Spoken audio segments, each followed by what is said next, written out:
بسم اللہ والصلاۃ علی رسول اللہ۔ 28 مئی کا دن ملک پاکستان کے لیے ایک عظیم الشان دن ہے اور تاریخ ساز دن ہے کہ جس دن کو ڈاکٹر عبدالقدیر خان اور ان کی پوری ٹیم نے پاکستان کو پہلا اسلامی ایٹمی طاقت والا ملک بنایا، جس پر ہم ان کو خراج تحسین پیش کرتے ہیں اور اللہ تبارک و تعالیٰ کا شکریہ ادا کرتے ہیں کہ اللہ تبارک و تعالیٰ نے ملک پاکستان کو یہ دن دیکھنا نصیب فرمایا۔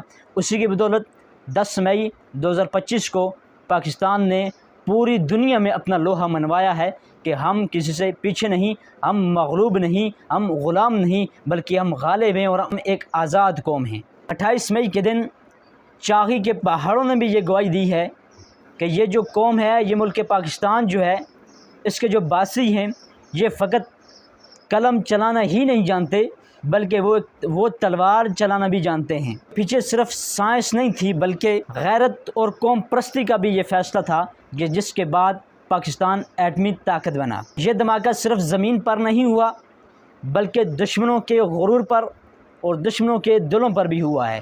ہم ڈاکٹر عبدالقدیر خان اور ان کی پوری ٹیم کو خراج تحسین پیش کرتے ہیں۔ اللہ تبارک و تعالیٰ ڈاکٹر عبدالقدیر خان کو غریق رحمت فرمائے کہ جنہوں نے ہم پر اور آل اسلام پر یہ خصوصی احسان کیا کہ انہوں نے ملک پاکستان کو ایٹمی طاقت بنایا۔ تو یہ دن صرف خوشی کا دن نہیں بلکہ اس چیز کی یاد دہانی کراتا ہے کہ ہم ایک مسلمان باوقار آزاد قوم ہیں اور انشاءاللہ تا صبح قیامت رہیں گے۔ نقشہ جو دل پہ وہ تصویر پاکستان ہے، جذبہ الفت کی ایک تعبیر پاکستان ہے۔ کون تصویر کر سکتا ہے اب عرض عشق کی، مصطفیٰ کے نام کی جاگیر پاکستان ہے۔